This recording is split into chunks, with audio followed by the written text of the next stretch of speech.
Abra sua Bíblia lá em 2 Reis, capítulo 5. Ele começa contando a história de Naamã. A Bíblia diz assim: ora, Naamã, comandante do exército do rei da Síria, era um homem honrado, homem diante do seu senhor e de muito respeito, porque no meio dele o Senhor dara livramento aos sírios. Era esse homem valente, mas estava leproso. Saíram as tropas da Síria da terra de Israel e levaram presa uma menina e ficou ao serviço da mulher de Naamã. E disse esta a sua senhora: quem dera o Senhor estivesse diante do profeta que está em Samaria, ele o curaria da sua lepra. Naamã foi ao seu senhor e lhe disse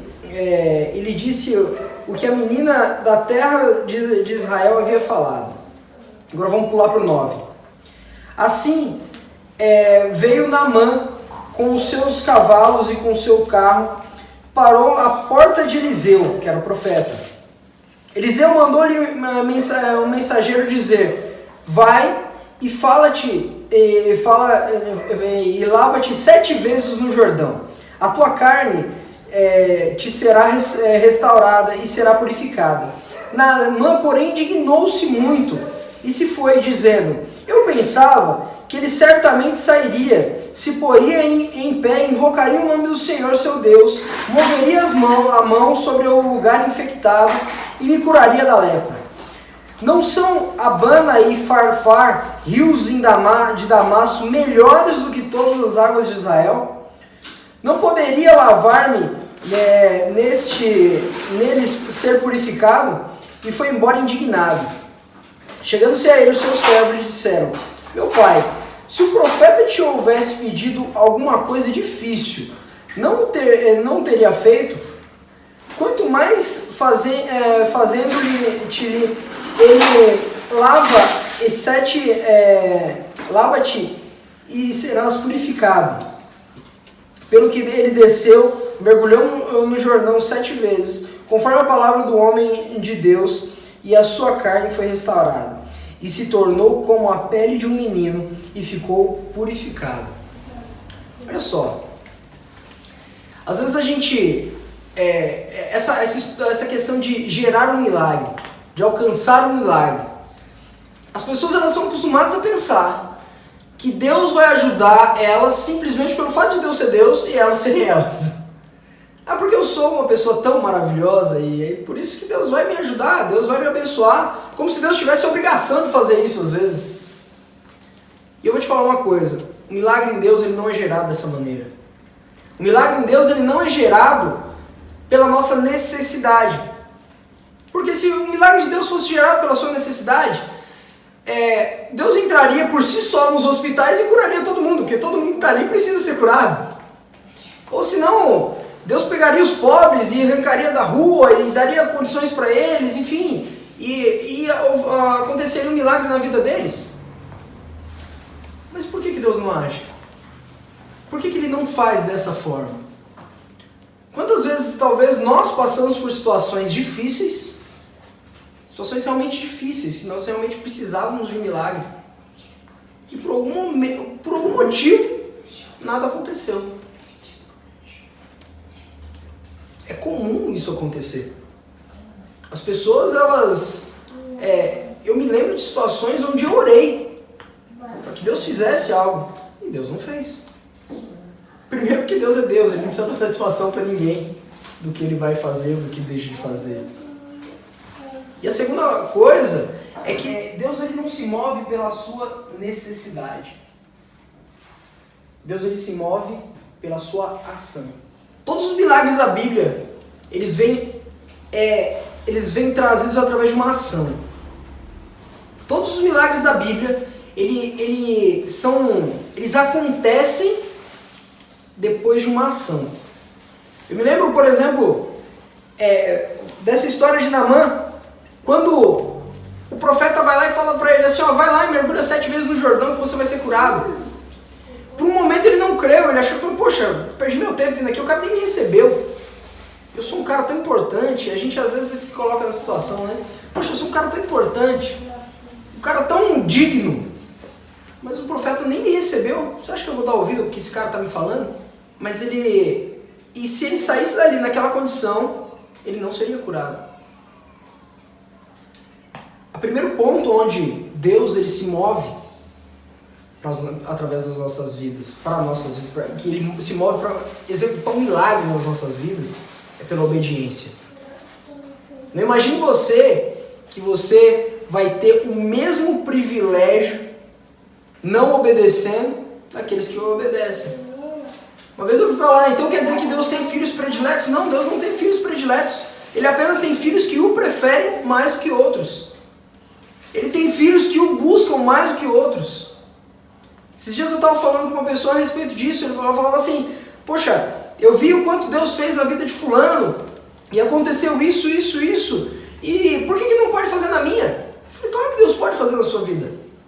Mas isso que ele fez na vida do fulano é resposta do nível, de acordo com o nível de busca que ele tem, o nível de entrega que ele tem, o nível de envolvimento com a palavra, de comprometimento que ele tem. E aí ele tem esse resultado.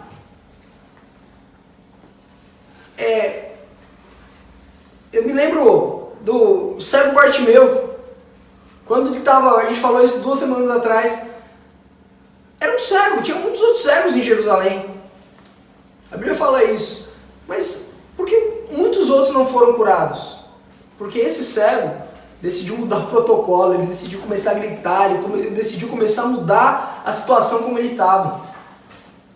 Ele decidiu não se basear na condição que colocavam ele. Porque quando ele começa a gritar, a Bíblia diz assim que os discípulos falam, você está tumultuando aqui já, para com isso. E aí o que ele faz? Continua gritando. Às vezes o mundo quer te colocar numa situação para que você continue da maneira que você está. Onde na verdade o que você tem que fazer é tomar uma atitude diferente. Ou sei lá, Salomão. Quantos gostariam que Deus aparecesse num sonho para você e falasse assim, e aí, o que queres que eu te faça? Todo mundo quer. Mas por que Deus fez isso para Salomão? Uma vez eu entrei numa discussão com uma pessoa que ela acreditava que Deus fez porque ele quis fazer só, simplesmente. Salomão foi agraciado. Mas se você ler um versículo antes disso, você vê que Salomão buscou a Deus de uma maneira que ninguém nunca tinha buscado. Ele fez um sacrifício, um holocausto de 1000 bois. Na Bíblia, antes disso, nunca havia se falado uma oferta de 1000 bois, e depois da Bíblia também não. E a palavra de Deus para Salomão foi, riquezas te dou, para que nenhum rei antes de você teve igual, e nenhum outro depois de você também terá. Você entende que é na mesma proporção da busca dele? Você entende que a cura de Naamã, ela foi dada simplesmente pela busca que ele teve, pela obediência que ele decidiu ter? E tantos outros, o cego Bartimeu, a mulher com fluxo de sangue, se ela não tivesse uma atitude diferente, ela não teria sido curada. Hoje agora antes de vocês chegarem, eu vi no Instagram alguém colocou uma pergunta assim, o que você faz quando você está desanimado? Aí eu respondi, eu coloquei assim, eu procuro fazer as mesmas coisas de quando eu estou animado. Porque de alguma maneira, Deus se move a meu favor. E de alguma maneira, a minha ação muda o meu estado. Deus, ele usa a sua ação para mudar o seu estado. Sabe, às vezes a gente está desanimado e não tem vontade de sair de casa. Não tem vontade de andar na rua. Ou não tem vontade de, sei lá, de nada. De alguma maneira, Deus ele começa a se agir a partir da sua atitude. A Bíblia fala assim, clame a mim que eu os ouvirei. Nunca é uma manifestação de Deus para depois uma nossa. Sabe? A Bíblia diz assim, se creres e ouvires a voz do Senhor teu Deus, comereis o melhor dessa terra. Isaías 1:9. Nunca é o contrário, comereis o melhor dessa terra para que depois você creia. Não existe isso. A A fé em Deus, ela manifesta pelas nossas atitudes. Nós precisamos mudar as nossas atitudes para a gente ter acesso ao sobrenatural de Deus. O diabo ele vai constantemente agir de uma maneira para que você não alcance aquilo que Deus tem para você alcançar. Constantemente. E se você se coloca nessa condição, realmente ele vai conseguir o objetivo dele. O que eu quero chamar a atenção de vocês hoje não é para o que Deus pode fazer. Porque eu sou testemunha que Deus pode fazer tudo. Mas sim no que eu preciso fazer para alcançar o todo de Deus. Mas sim no que eu preciso fazer na minha vida. O que eu preciso mudar na minha vida. O que eu preciso abrir mão. O que eu preciso renunciar. Ou o que eu preciso efetivamente pegar e fazer para que um sobrenatural aconteça na minha vida. Algo diferente aconteça na minha vida. Eu acho que a gente tem que olhar para as coisas com uma ótica inversa. Colocar um espelho diante da gente e se perguntar: o que eu posso mudar? O que eu posso fazer de melhor? O que eu preciso fazer para estar mais perto de Deus? O que eu preciso fazer para estar mais envolvido com a palavra de Deus? A pergunta é sempre ao contrário. Às vezes a gente é criado num ambiente onde a gente se vitimiza, sabe? Ah, por causa do governo, por causa do isso, por causa daquilo outro, meu patrão me mandou embora, foi injusto. Sabe? É sempre a culpa do outro. É por causa da igreja, é por causa de Deus, bota a culpa sempre em outra pessoa. Quando na verdade a gente devia colocar ótica pra gente. O que eu precisava fazer diferente? Sabe por que eu aprendi isso? Porque a gente não consegue mudar o outro. A gente só consegue mudar as nossas atitudes. E mudando aqui dentro, a gente consegue mudar fora. A gente consegue influenciar pessoas. A gente consegue no máximo inspirar elas a desejarem ser algo diferente. A gente não consegue colocar a Bíblia na cabeça de alguém lá e aprende. Não. A gente consegue no máximo despertar um desejo no coração de alguém para que aquela pessoa seja melhor. No máximo. E é isso que a gente precisa fazer. Deus ele vai operar nas nossas vidas? É claro que ele vai. Ele está pronto para operar. Ele está pronto para fazer. Mas ele só está esperando uma atitude nossa. Ele só está esperando um momento onde ele possa entrar no seu coração, mudar o que precisa ser mudado, te colocar numa condição muito melhor. E eu queria convidar você a procurar aí dentro o que precisa ser mudado. A célula é um lugar para você pensar, para você meditar, é um lugar para a gente se relacionar, para a gente dar risada, tirar barato com a cara da Carol e tal, aquela coisa toda. Mas é um lugar para você meditar, para você parar e se olhar e falar assim: e aí? Eu vou continuar nessa? Ou eu vou partir para algo muito melhor? Queria colocar essa música de novo. Eu queria aproveitar e pedir para você... realmente fechar seus olhos. E não se importar com nada que estiver acontecendo. E realmente buscar dentro de você. Pode ser diferente. Qual que é o seu desejo? Comece por aí. O que a gente pode fazer para que... O que a gente precisa fazer para que Deus se mova a nosso favor?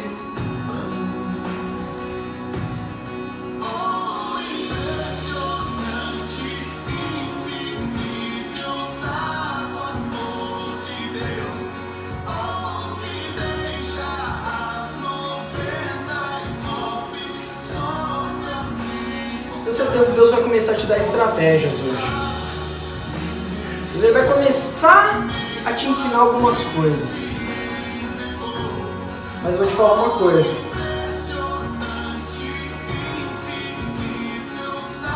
Isso é só o começo. Deus tem um rio muito profundo para que você mergulhe. Existe um mundo muito mais intenso, muito mais íntimo em Deus, para que você alcance. Mas Deus ele é tão bondoso que ele te convém, ele é tão gentil, tão cavalheiro, que você tem a opção de ir aonde você quiser. Você tem a opção de viver na medida que você quiser. Deus ele chega a falar assim, ó, é isso que eu ponho diante de ti, a bênção e a maldição. Você pode escolher o que você quiser, mas eu digo para que você escolha a bênção. Que nós possamos ser inteligentes hoje e buscar coisas maiores, mais profundas. Porque Deus ele é tão grande.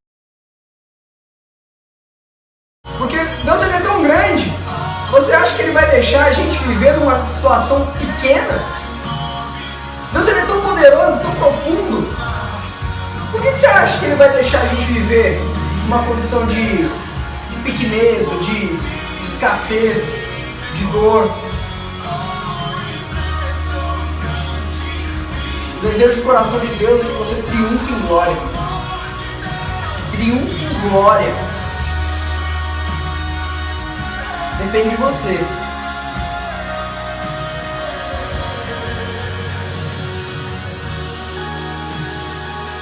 Pai, te damos o louvor e agradecemos o teu nome, Senhor.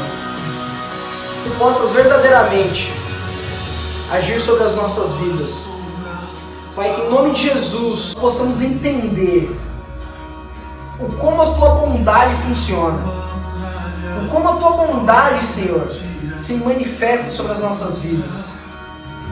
Pai, em nome de Jesus, que a tua glória se manifeste através das nossas vidas.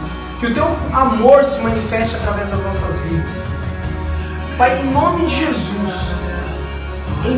Jesus, que haja, Pai, uma transformação real nos nossos corações. Que haja, Pai, uma transformação em todos os sentidos nas nossas vidas. Mas que haja uma transformação da sua parte. Que haja um milagre acontecendo nas nossas vidas. Pai, tampa as carências que existem no nosso coração. Pai, orienta-nos, Pai, como agir, como nós devemos fazer. Pai, qual é o melhor caminho a ser traçado. Pois nós sabemos, Pai, que só Tu podes fazer essas coisas. Só Tu podes transformar as nossas vidas. Então, Pai, é por isso que nós nos rendemos a Ti hoje. E reconhecemos o Seu grandioso e infinito amor por nós. Pai, em nome de Jesus, manifesta a Sua graça e a Tua glória sobre as nossas vidas hoje. Em nome de Jesus. Amém? Essa palavra é muito simples. Muito simples e muito objetiva. Mas ela é simples de se entender.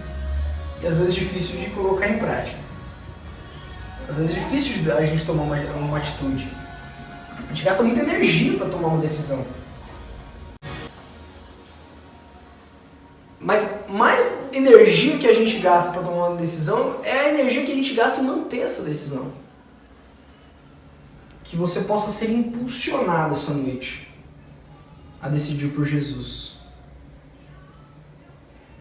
O desejo do meu coração, o desejo do coração de Deus, que você seja impulsionado a encontrar com Jesus. Amém? Glória a Deus.